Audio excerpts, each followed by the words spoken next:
모든 일에는 참 끝이 좋아야 되는데 우리 원래 대한민국은 참 끝이 많이 안 좋습니다.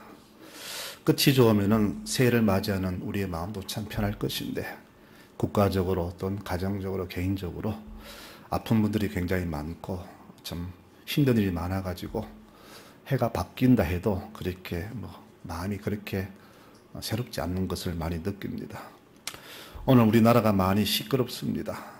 본래 시끄러운데 원래는 더 시끄럽습니다. 계엄과 탄핵 여러 가지 정치 문제로 외국에서 우리를 바라보는 시선이 많이 달라졌습니다. 즉 나쁘게 본다는 말이 되겠죠. 우리는 잘 못 느끼는데 이 계엄으로 인한 국가적 손실이 얼마나 큰지 모릅니다. 다 보도하면은 국민이 불안해하니까 다 방송하지 않을 뿐인데 외국 조사한 바에 의하면은 벌써 우리나라 900조가 넘는 손실을 입었다고 합니다. 환율 방어해야죠. 또 정치 문제 또 사회적 손실 다 따지니까 우리 예산이 700조가 안 되는데 벌써 900조라는 돈이 손실 입었다고 하니 나라 경제가 말이 아니겠죠. 나라가 불안하면 제일 먼저 어떤 일이 나냐? 바로 우리 돈 가치가 떨어집니다. 환율이 오르면은 우리 백성이 안아야 하는 부담이 얼마나 큰지 모릅니다. 거기다가 국가의 신용 문제, 또 경제 문제, 우리가 모르는 국가적인 손실과 손해가 너무나 큽니다. 그 손실이 우리 1년 예산보다 크다고 하니까 얼마나 우리가 힘든 삶을 사는지 모르겠습니다. 근데 우리가 느끼는 체감 온도는 별로 못 느끼죠. 가게 하신 분들은 장사가 안 돼서 느끼지만은 우리 느끼는 거 해봐야 겨우 환율 오르는 거 외에는 우리는 잘 못 느끼는데 여러분 정말로 대한민국은 큰 위기에 빠져 있다는 것을 우리가 알아야 됩니다. 지금 우리는 이렇게 나라는 위기에 처해 있습니다. 그러나 역사를 보면은 우리나라가 결코 평안한 적은 한 번도 없었을 겁니다. 나라 패망도 몇 번이나 있었죠. 그리고 그 모든 고통은 오롯이 모든 백성들의 몫이었습니다. 지도자들, 권력자들은 그 패망 속에서도 권력을 누렸지만은 그들이 안아야 할 모든 고통은 오로지 민초들이 다 받았다는 말입니다. 역사를 비우면서 느꼈지만은 이번 이 계엄 사건을 보면서 지도자들의 그 안이하고 해안 정신은 아직도 멀었다는 것을 이번에 다시 한번 깨닫습니다. 정치인들은 나라 민족 위한다고 떠들지만은 오직 자기 당의 이익과 아니만 위하는구나 한 것을 다시 한번 보게 되었습니다. 오늘 이 해를 마무리하면서 과거 이스라엘은 우리처럼 이런 위기 앞에서 어떻게 대처했는가 한번 찾아보았습니다. 그리고 우리는 오늘 이 말씀 속에서 이렇게 하는 것이 우리가 살 길이구나 하는 것을 오늘 배우게 됩니다. 수천 년 전에 그 위기를 극복한 이스라엘의 오늘 이 사실을 보면서 우리도 이 역사 속에서 정답을 찾으면 좋겠다 하는 생각으로 오늘 말씀을 한번 같이 상고해 보려고 합니다. 이스라엘은 숙적인 블레셋과 늘 전쟁을 그칠 줄 몰랐습니다. 우리와 북한이 이렇게 휴전선을 마주하고 있고 좀 내려가면 일본이 또 중국이 항상 우리를 넘보듯이 이스라엘은 늘 전쟁 위험 속에서 살아갈 수밖에 없었습니다. 그리고 전쟁마다 그들은 대패를 당했죠. 그리고 가장 큰 대패가 바로 제사장 엘리와 두 아들의 죽음으로 인한 그 법궤 뺏긴 그 사건까지 이렇게 당하면서 이스라엘은 완전히 초토화가 되어버렸습니다. 자, 두 지도자의 죽은 것은 괜찮지만은 법궤를 뺏겼다. 이것은 곧 하나님이 이스라엘 버리셨다는 그런 상징으로 다가옵니다. 이후로 이스라엘은 이들의 종이 되어서 20년간 지배를 받게 됩니다. 여러분 얼마나 힘들었겠습니까? 그렇죠? 나라 없는 서름, 타민족의 지배를 받는 서름 너무나 힘들고 서러웠을 겁니다. 그런데 그 고달픈 식민지 생활은 어느 순간부터 이 백성들에게 새로운 소망을 품게 됩니다. 이것이 아니구나.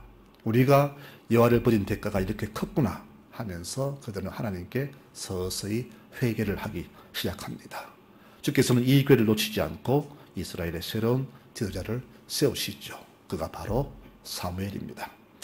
이 난국을 반등해야 하는 사물레오스는 우리서 어떻게 다시 시작해야 할지 그런 고민이 되었습니다. 그리고 기도 중에 깨닫게 됐죠.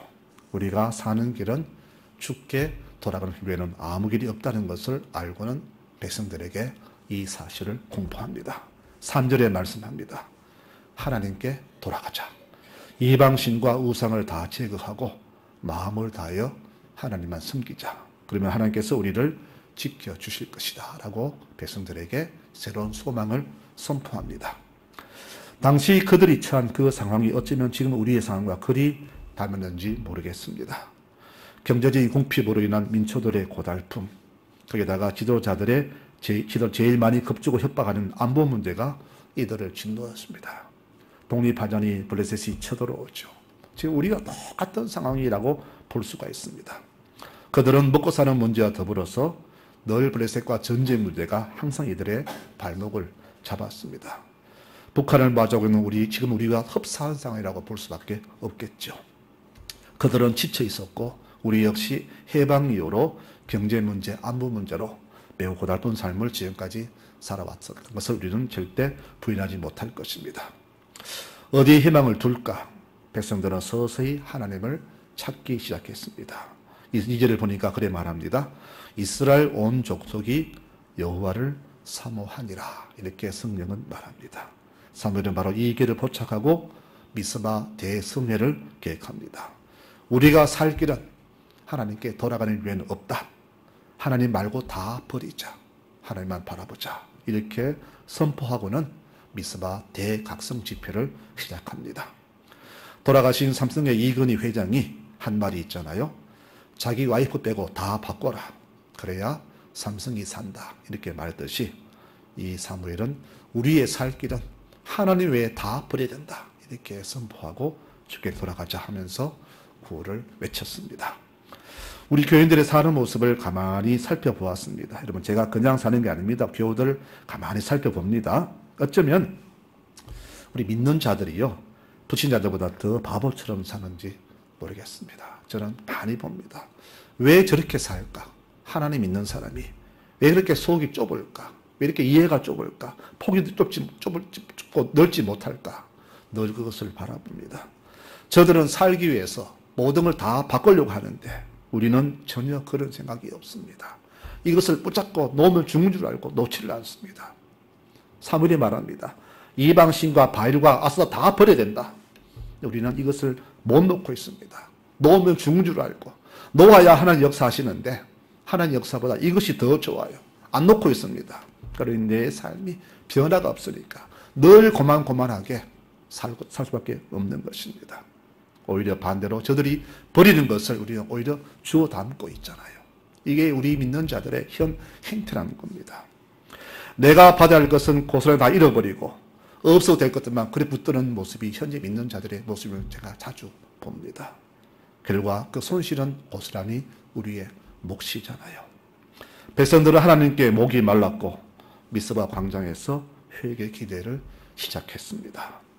미스바 광장은 지금 우리의 광화문 광장이라 그렇게 보시면 됩니다. 여기서 그 유명한 미스바 성회가 시작된 겁니다. 지금 우리 백성들의 이 시국 문제를 해결하는 방식과 그들이 해결하는 방식은 이렇게 다릅니다. 그들은 기도로 모였는데 우리는 이념으로 외치잖아요. 그들 하나님께 부르시는데 우리는 어떻게 합니까? 특정 당을 외치고 특정 나라 국기가 등장하고 이렇게 이 상황이 이렇게 정반대로 벌어집니다. 기가 막힌 일이죠. 여러분, 하나님께 기도하는 것과 외치는 것 어느 것이 더 국가를 위한 일입니까? 이들 이렇게 기도했습니다. 종일 금식하며 여호와께 외치되 하나님 우리가 범죄했습니다 라고 주께 부르짖습니다. 참으로 오랜만에 온 백성이 하나가 되어서 하나님을 찾는 귀한 집회가 열린 겁니다. 하나님도 얼마나 감격하셨을까 저는 그렇게 생각해 보았습니다. 출애굽 이후로 어느 한순간도 하나님 찾은 적이 없는데 오늘 비로소 이 백성들이 하나님을 한 마음으로 찾게 된 겁니다. 그런데요, 대반전이 일어나죠. 이렇게 기도가 시작되었으면 무언가 좋은 일이 일어나야 되는데 오히려 반대로 이 기도를 계기로 블레셋이 침공을 하게 된 겁니다. 즉 전쟁이 벌어지게 된 겁니다. 우리 삶에 그런 일이 참으로 많죠. 새벽 기도를 했는데 오히려 더 좋은 일이 벌어질 줄 알았는데 집안의 우환이 더 많이 벌어집니다. 간만에 작정하고 믿음으로 살려고 하는데 내 가정의 삶에 아픔이 고통이 더 심해질 때가 참 많죠. 이래서 우리는 얼마 못 가서 기도도 멈추고 믿음도 버리고 다시 예전으로 돌아간 지 얼마나 많았습니까? 그 고비를 못 넘겨서 우리가 받을 축복을 받지 못한 때가 얼마나 많았는지요. 그러나 하나님의 역사하심은 우리의 발행과는 다름을 우리는 알아야 됩니다. 기도회가 한참인데 갑자기 전쟁 소식이 들려옵니다. 이미 이스라엘 국력은 다 소진되었고 지친 백성들은 이제 겨우 정신 차렸는데 전쟁 났으니 어찌한단 말인가. 온 백성이 두려움에 사질 수밖에 없습니다. 물론 결과는 적이지만은 하나님의 의도는 이를 때일수록 더 주만 의지하도록 전쟁 주신 것을 저는 그렇게 믿습니다. 그것이 하나님의 뜻임은 나중에 밝혀집니다. 이제 그들에게 하나님 말고는 다른 길은 없겠죠.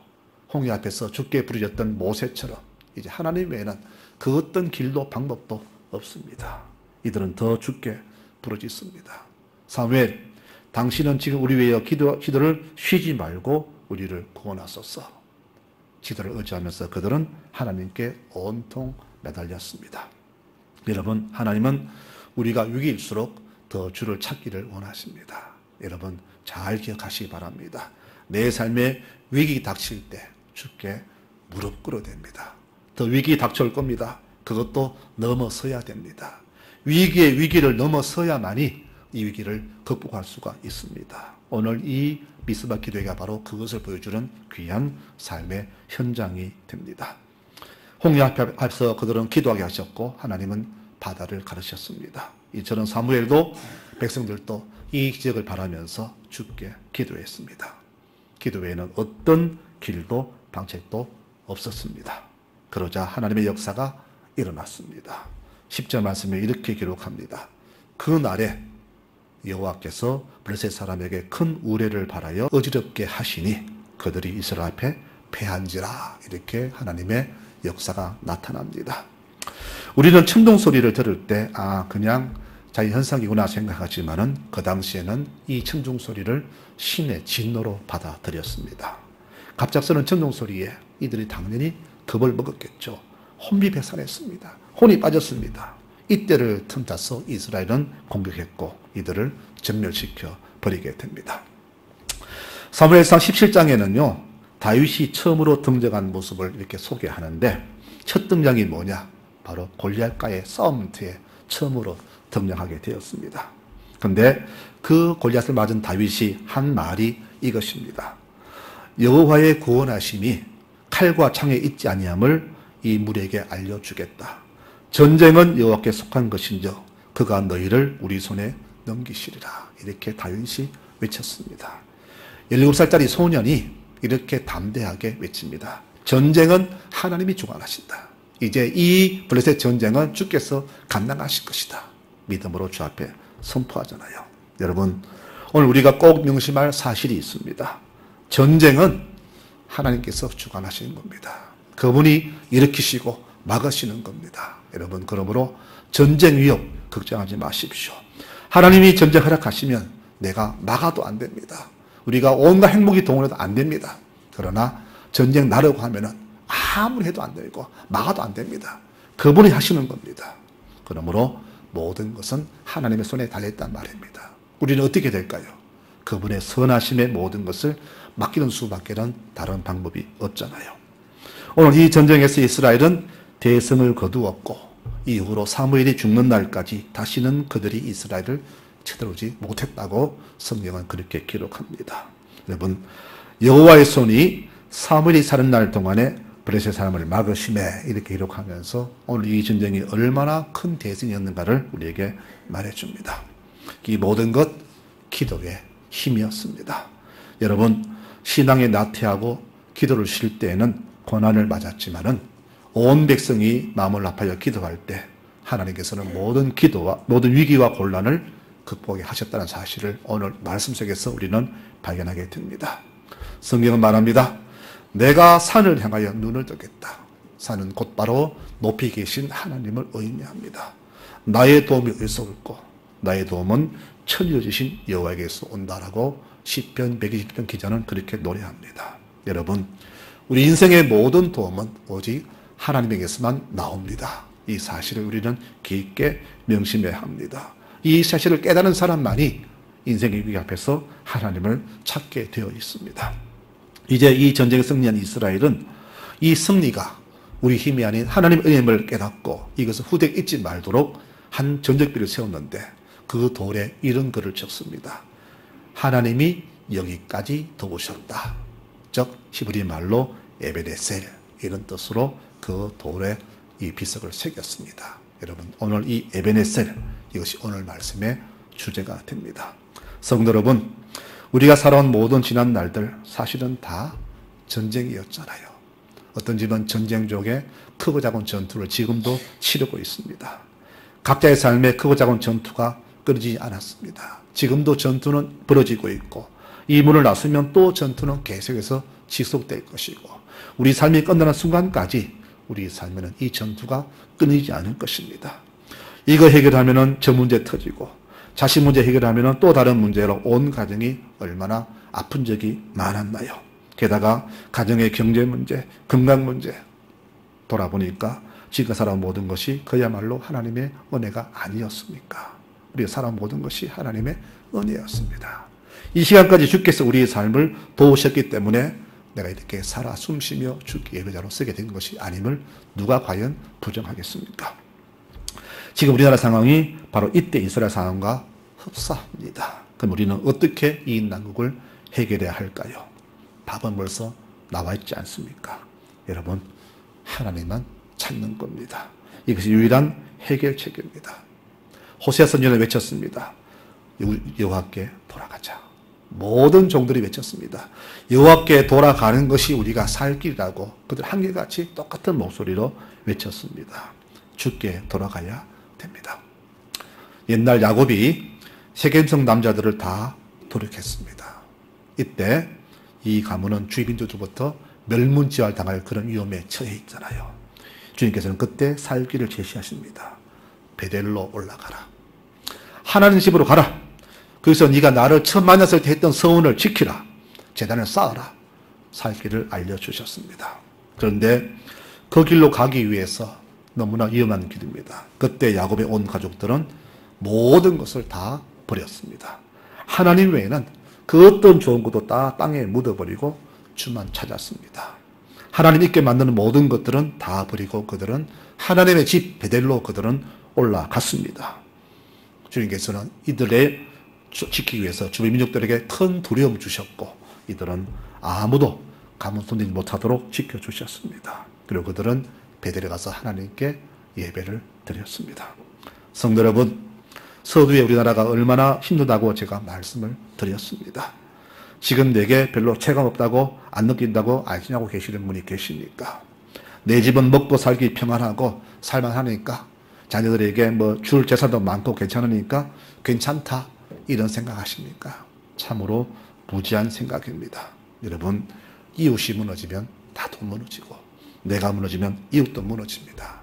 이웃이 무너지면 이 사회가 무너지고 그리고 나라와 민족도 무너지게 되어 있습니다. 그러므로 우리가 다 살기 위해서는 먼저 내가 살아야 되고 내 가정이 살고 이웃이 살고 이 사회가 살아야 나라 민족이 사는 겁니다. 어떻게 됩니까? 바로 주께 무릎 꿇는 외에는 다른 어떤 길이 없다는 사실입니다. 한 해를 마무리하면서 절실히 깨닫는 것은 나의 삶도 우리나라와 이 백성들의 모든 삶도 하나님이 지금까지 도우셨다는 사실을 다시 한번 확인합니다. 맞습니다. 그분께서 전쟁을 막아주셨기에 남북 간 대처에도 전쟁이 안 일어났고 그분이 도와주셨기에 수출이 많이 되었고 그분의 은혜로 모든 코로나 질병도 이겨내었고 민족이 살아갔습니다. 여러분, 이런 평안 속에서 우리가 잊은 것은 하나님의 은혜였지 않습니까? 내 힘으로 살아왔다라고 자부하는 순간 어느 날 갑자기 욕심이 생기고 교만 생기고 그때부터 하나님이 한 발짝 물러서시니까 이 나라가 이렇게 위기 속에 빠지게 된 겁니다. 여러분, 이스라엘이 그 위기 속에서 벗어난 것 모두가 하나님의 도우심을 고백한 그 에베네셀 돌처럼 우리 역시 이 시간 고백했으면 좋겠습니다. 하나님이 지금까지 우리를 도우셨다. 자신의 가슴판에 깊게 새겼으면 좋겠습니다. 오늘 말씀 마무리하면서 깨닫는 것은 지금까지 도우신 하나님은 앞으로도 계속해서 우리를 이렇게 도우실 것이라는 확신입니다. 여러분, 하나님을 절대적으로 의지하십시오. 확신하십시오. 이게 사실 믿음 확신이 정말로 필요합니다. 내가 이 하나님을 확신할 때에 어떤 위기 닥쳐와도 우리는 위기 속에 절대 무너지지 아니하고 굳게 서 나갈 것입니다. 우리의 이 위기 극복하는 믿음이 우리 온 교회에, 온 이 한국 교회에 퍼져나갈 때 대한민국은 다시금 새로운 나라로 탈바꿈하게 될 것입니다. 우리의 삶은 계속해서 위기 속에 있을 것입니다. 그 위기는 세상 끝날까지 내 삶을 계속 짓누를 것입니다. 그러나 믿는 자에게 지혜가 있으면 어떻게 위기들을 극복해야 할까 하는 것입니다. 오늘 말씀 속에서 우리는 그 답을 찾았습니다. 여러분, 위기 때마다 하나님을 찾는 모든 교우들이 되시기를 축원합니다. 지금 나를 도우신 하나님을 찬송하시기 바랍니다. 그리고 항상 내 마음 믿음 돌판에 에베네셀 네 글자를 새기시기 바랍니다. 도우신 하나님께서 후로도 그렇게 도우실 것을 믿는 믿음으로 살아가시기를 축원합니다. 이것이 우리가 살 길이고 주 앞에 엎드린 우리의 올바른 자세가 됩니다. 내가 세상 끝날까지 너희와 항상 함께 있으리라. 주님 약속하셨습니다. 그분 약속은 절대 변치 않습니다. 여러분, 그분이 지금 우리와 함께 계시고 이 송로에 함께 계시고 포항과 함께 계시고 대한민국에 지금도 함께 역사하십니다. 그분은 영원히 우리와 함께 하십니다. 그러므로 이 위기 앞에서 불안해하지 말고 주께 엎드려 부르짖는 우리 모든 교우들의 삶이 되어야 할 겁니다. 미스바 광장에서 외쳤던 그들의 그 외치고 엎드린 그 가두가 오늘 우리 한국교회의 모든 아름다운 외침이 되었으면 참 좋겠습니다. 주여, 이 대한민국을, 이 한민족을, 내 가족을 지켜주시옵소서. 이것이 바로 위기 앞에서 광장에서 부르질 것이 아니라 하나님의 재단 앞에서 무릎 꿇어 기도하는 우리의 올바른 애국의 정신이 될 겁니다.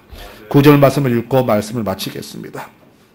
사무엘이 전 먹는 어린 양 하나를 가져다가 온전한 번제를 여호와께 드리고 이스라엘 위하여 여호와께 부르짖음에 여호와께서 응답하셨더라 그랬습니다.